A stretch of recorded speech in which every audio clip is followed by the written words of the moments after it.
নমস্কাৰ, মোৰ নাম গৌৰৱ। আমাৰ চেনেল অনলাইন সহায়লৈ আপোনাক সকলোকে পোনপ্ৰথমতে স্বাগতম জনাইছোঁ। তো বন্ধুসকল, আপোনালোকে নিশ্চয় মোৰ থাম্বনেইলটো চাই গম পাইছেই যে যিসকল অসম চৰকাৰৰ অধীনত চৰকাৰী কৰ্মচাৰী হয় সেইসকলৰ বাবে এটা অতি সুখবৰ।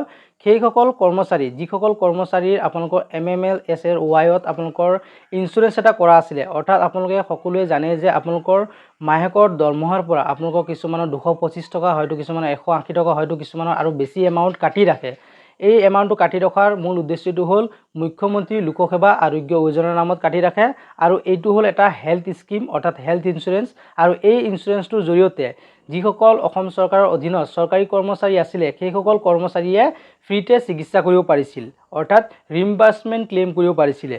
আৰু ৰিম্বাৰ্চমেণ্ট ক্লেইমটো কেনেকুৱা হৈছিলে, পোনপ্ৰথমতে আপোনালোকে চিকিৎসালয়ত গৈ চিকিৎসা কৰিব লাগিছিলে, অৰ্থাৎ নিজৰ গাঁঠিৰ ধন ভাঙি আপোনালোকে চিকিৎসা কৰিব লাগিছে। তাৰপিছত আপোনালোকে সেই সমূহ তথ্য অৰ্থাৎ সমূহ বিলখিনি লৈ গৈ আপোনালোকে Mmlsayৰ যিটো ৱেবছাইট আছে সেই ৱেবছাইটত গৈ আপোনালোকে অনলাইন যোগে আবেদন কৰিবলগীয়া হৈছিলে, আৰু সেই আবেদন যোগে আপোনালোকৰ কামখিনি আগবাঢ়ি গৈছিলে, প্ৰচেছখিনি আগবাঢ়ি গৈছিলে, আৰু কিছুমানৰ হয়তো 2 মাহ, কিছুমানৰ হয়তো 3 মাহ পাছত ধনখিনি পাবলৈ সক্ষম হৈছিলে। আৰু ধনখিনি হয়তো সকলোৱে সম্পূৰ্ণ নাপায়ে, কিছুমানে আপোনালোকৰ 60%, কিছুমানে 70% তেনেকুৱা ধৰণৰ এমাউণ্ট পায়। যদিহে আপোনালোকৰ চিকিৎসাৰ নামত 1 লাখ টকা এটা ব্যয় হৈছিলে, তেনে ক্ষেত্ৰত কিছুমানে 70,000 পাইছে, কিছুমানে 80,000কৈ পাইছে। গতিকে তেনে ক্ষেত্ৰত এতিয়াৰ পৰা আপোনালোকৰ তেনেকুৱা চিন্তা কৰিবলগীয়া কোনো ধৰণৰ প্ৰয়োজন নাই, বা আপোনালোকে ৰিম্বাৰ্চমেণ্ট ক্লেইম কৰাৰো কোনো প্ৰয়োজন নাই। এতিয়া আপোনালোকৰ বাবে অসম চৰকাৰে এটা এই আঁচনিটোৰ যোগেদিয়ে এটা নতুন সুবিধা আপোনালোকৰ বাবে উপলব্ধ কৰিছে, আৰু সেই সুবিধাটো হৈছে আপোনালোকৰ কেছলেছ।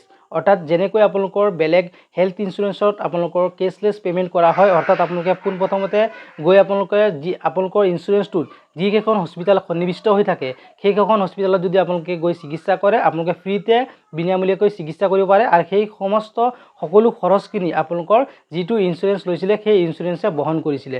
ঠিক তেনেকৈ এতিয়া আপোনালোকৰ Mmlsayৰ যিটো আপোনালোকৰ ইঞ্চুৰেঞ্চ আছে, মুখ্যমন্ত্ৰী লোকসেৱা আৰোগ্য যোজনাৰ যিটো আপোনালোকৰ ইঞ্চুৰেঞ্চ আপোনালোকক প্ৰভাইড কৰে, সেই ইঞ্চুৰেঞ্চটো আপোনালোকে এতিয়াৰ পৰা ফ্ৰীতে বিনামূলীয়াকৈ চিকিৎসা কৰিব পাৰিব, আৰু চিকিৎসাৰ নামত আপোনালোকে নিজৰ গাঁঠিৰ ধন ভাঙিব নালাগিব, আৰু আপোনালোকে গৈ চিকিৎসা কৰিব লাগিব। লগতে এই আঁচনিৰ সুবিধা যিসকল আপোনালোকৰ NHM আছে বা কণ্ট্ৰেকচুৱেল বেচিছত চাকৰি কৰি আছে, SSৰ অধীনত হওক বা কণ্ট্ৰেকচুৱেল বেচিছত চাকৰি কৰি আছে, সেইসকলেও এই আঁচনিটোৰ অৰ্থাৎ এই সুবিধাটো লাভ কৰিব পাৰিব, যদিহে সেইসকল কৰ্মচাৰীৰ আপোনাৰ 60 বছৰলৈকে চাকৰি চুক্তি কৰা আছে। আৰু দ্বিতীয় কথাটো হ'ল এই আঁচনিৰ সুবিধা পেঞ্চনাৰসকলেও পাবলৈ সক্ষম হ'ব।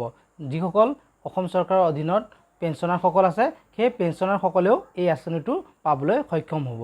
আৰু আপোনালোকে এই আঁচনিটো ক্লেইম কৰিবৰ কাৰণে আপোনালোকক এটা Mmlsayৰ ID কাৰ্ড দিয়া হ'ব, বা Mmlsayৰ যিটো এটা কাৰ্ড থাকে এই কাৰ্ড এটা দিয়া হ'ব, আৰু সেই কাৰ্ডটোৰ মতে গৈ আপোনালোকে যিখন হস্পিটেলত ভৰ্তি হ'ব, অৰ্থাৎ যিখন হস্পিটেল সন্নিৱিষ্ট কৰা আছে সেইখন হস্পিটেলত গৈ আপোনালোকে সেই কাৰ্ডখন দেখুৱালে তাৰপিছত আপোনালোকক কেছলেছ ট্ৰিটমেণ্ট আপোনালোকৰ আৰম্ভ হৈ যাব। আৰু এতিয়া আমি জানো আহক যে আপোনালোকে কোন কেইখন হস্পিটেল আপোনালোকৰ কেছলেছ পে'মেণ্টৰ বাবে সুবিধা কৰি দিয়া হৈছে বা সন্নিৱিষ্ট কৰা হৈছে।